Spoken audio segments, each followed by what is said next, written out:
Hi. So Australian men beat Indian men in the second T20 international at Melbourne to take a 1-0 lead today, and in the process have managed to provide a small consolation kind of a balm or a healing touch to that country, to their cricket fans for the hurtful and painful uh, loss in the second semi-final against the Indian women yesterday at New Mumbai in the ODI World Cup. There is no comparison, of course, because a World Cup semi-final defeat for the defending champion would be really hurtful and painful. But in the process, at least there is some consolation that they can go back and tell that yes, we have beaten India and taken some revenge. It was a comprehensive victory, it was a comfortable victory, and there would be reason for Indian fans to feel disappointed today to see their star-studded men's team losing the second T20 international. And by the way, this defeat at the hands of Australia in Melbourne is India's first defeat since 2008. So Australia has managed to beat India for the first time after a gap of 17 years. So yes, it's a pretty big achievement for Australia to beat at the Makkah of their cricket ground of their cricket. So it's a fabulous achievement, and they won it fair and square. Now, should we feel really bad? Should we feel a little worried?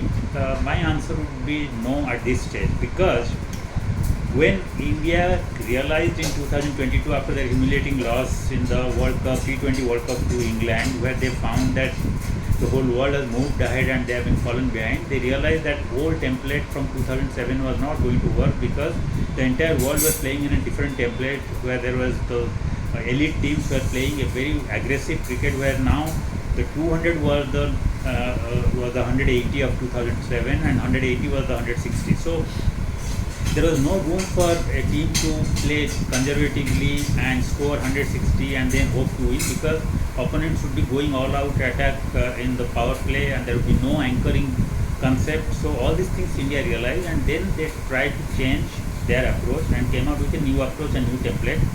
And what a transformation they have done to themselves. In the last 1.5 2 years, the results are there for everybody to see. India won the T20 International World Cup in the Caribbean, and then India won T20 series against South Africa in South Africa, against England in India, against Australia in India, and they have won almost with the same kind of template, which which is a very aggressive kind of template that the others used to once used to boast of. Now India has become the new benchmark for the international teams, because they are going all out attack in the power play. They are targeting 200 in almost every game, and then they have the mystery bowlers and the quality bowlers to take out wickets when the opponents try to match their striking power. So this has given them the success, and it will continue to give them success in 90 to 95% of games which will be played on belters of the pitch. But there is always a flip side to everything, and here also the flip side is that in those 5 to 10% games where either because of ultra aggressive nature or because some opponent bowlers are very dangerous on a particular day, or their quality is too good, or the pitch would not be a belter, it would have something to offer, there India may come a failure, because India may, trying to reach 220, 210 would end up with a much below par total, which would not give India a chance to even fight back with their bowling. And today's game was one such game, because if India would have played with their template which they were playing till 2022-23, then it's possible that they would have ended up with 150. And that 150 on a pitch which had pace, bounce and seam movement would have been good enough for India to win the match, because India had bowlers like Bumrah and Harshit Rana. They could have created some damage. And Australia also didn't have any experienced batting beyond Travis Head and Mitchell Marsh at the top. So if India would have taken a couple of early wickets and then reaching to 150 would have been a real challenge for Australia, and India could have won. But because India doesn't believe in that kind of a conservative approach, India went for all-out attack, and then in that pursuit of 200 on a spicy pitch, India ended up with 125, which was pretty poor total on that pitch, even though the pitch had something to offer. And then India was never in a chance never with a chance to fight back, because 125 was too short a total, too low a total to give you a chance to create an upset. But the fact that India managed to grab 6 wickets and Australia had only 4 wickets left when they reached the target in 13.4 overs shows that another 30 runs could have actually been a winning total. But then, should India have gone for that kind of approach? My answer is not exactly at this juncture. Because when you are winning 95% of your games with the kind of template which is very ultra aggressive, you can't go back to an old template because you are having one bad day in the office. As you know, if you play like that approach, you will win most of the games, and once or twice in a testy pitch or a spicy pitch you may lose, which is fair enough. The only thing India has to guard against is to see that it should not become a regular affair. Then it will look that maybe India has become too reckless with their batting approach, or maybe they are not ready to respect the game, their opponents or the bowlers who may be fantastic on a particular day. They may be just going berserk and not having any option B.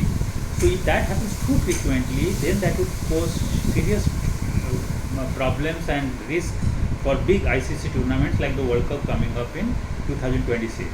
And we have some examples also from which to take some lessons. Like SRH as the IPL team in 2025 did the same thing. After the tremendous success last year, they played with the same approach, but somewhere maybe they were not ready to respect the opponents or respect the conditions, and that's where they looked very silly and they lost most of their games and had a very disappointing season where they were expected to go one step forward and win this IPL. Similarly, England's ODI performance in the last 2 years has really plummeted because of the same thing. They have been stubborn, they are not respecting the opponents or the grounds or the pitches or the bowlers, and they are going with one template, a very unidimensional template of going all out attack, and they are scoring at 7 or 8 runs per over in a ODI match, but they are getting dismissed for by the time 30th over or 35th over is over, and that's where they are losing most of the matches, and that's why they have had very poor run in the 2023 World Cup and also in the 2024 Champions Trophy. So yes, there are some examples which India can keep in front of it to ensure that India would not fall into that trap, but that thing is far off from now. You can have once or twice a rare reversal with your newfound ultra aggressive approach. That's okay, but you should not be completely reckless and be blind and be stubborn and then go and create harakiri. That is not acceptable. You should also have a tendency to see that you can read the condition, read the pitch, and see sometimes you can be flexible to moderate your batting approach. Now the major problem for worry for India is their resource selection. It has been going on for too long in the test matches under the Gautam Gambhir, Shubman Gill regime, and it has also gone on in the ODIs, and now it has extended to the T20Is. In most of the cases, Gautam Gambhir and Shubman Gill have got the benefits and got the results, so you can't criticize them when the results are there, though rationally they don't make any sense.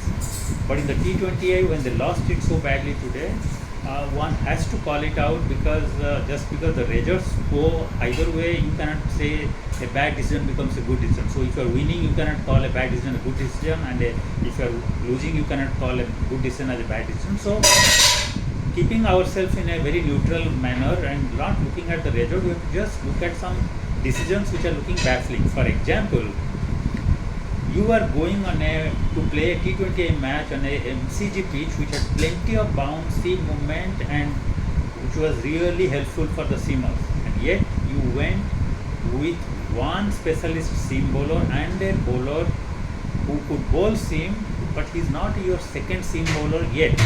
He can be your number 4 or number 3 bowler, but not your second bowler to start your attack. And Harshit Rana has been part of this team for too long in all formats because of a few runs he's scoring. And today, let's not forget, he scored 35 runs, which was priceless.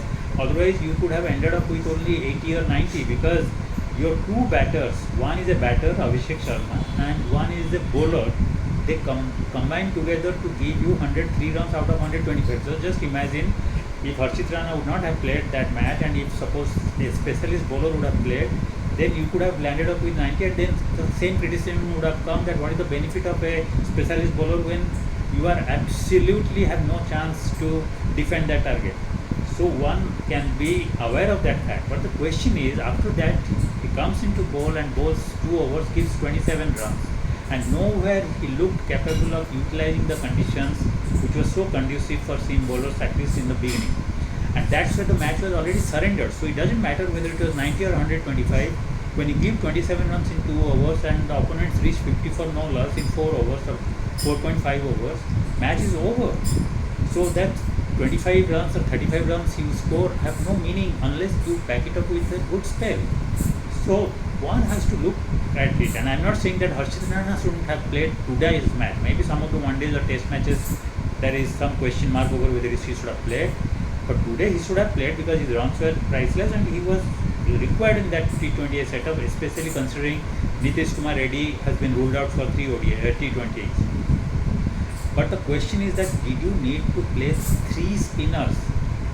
Because 3 spinners on a seam-friendly track was a luxury you should not have taken, and that ultimately meant with Harshit Rana struggling, you had only one wicket-taking bowler for that pitch, and that was Bumrah. And Bumrah showed it in the second spell by taking those wickets to reduce Australia to 6 wickets down, though by that time the match was more or less over.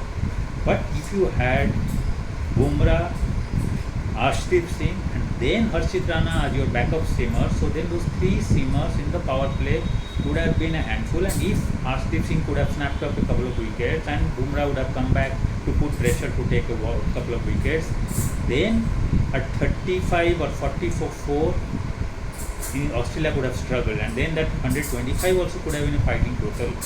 But that also didn't happen because you had Akshar Patel, Kuldeep and Varun, who are fantastic bowlers, but maybe at the UAE, maybe in Indian conditions, or maybe in Dubai or Sharjah or Abu Dhabi, where they would give you match after match without depending on even a second simmer. You can go with a Hardik Pandya and win the match, or just go with Bumrah and win a match. But here on the Sena countries, you can't just go with 3 spinners unless there is some support or help for the spinners, or you have scored around 180 to 200 runs on a pitch where 150 or 140 was considered to be a very decent total or a winning total. You should not have gone with 3 spinners, and once again it shows your obsession with going for bowlers who can score runs, even though they may be ineffective or blunted on those conditions. So you went with Akshar Patel, and once Akshar Patel could not give you many runs, you could not have the benefit of using him as a bowler, and the match was over by 13th over. So those team selection is still a big worry, and Indian think tank have to put some serious thought about what approach they are taking for team selection. Yes, they have got the results so far, but most of the tournaments they have played have been played in Abu Dhabi or in Dubai.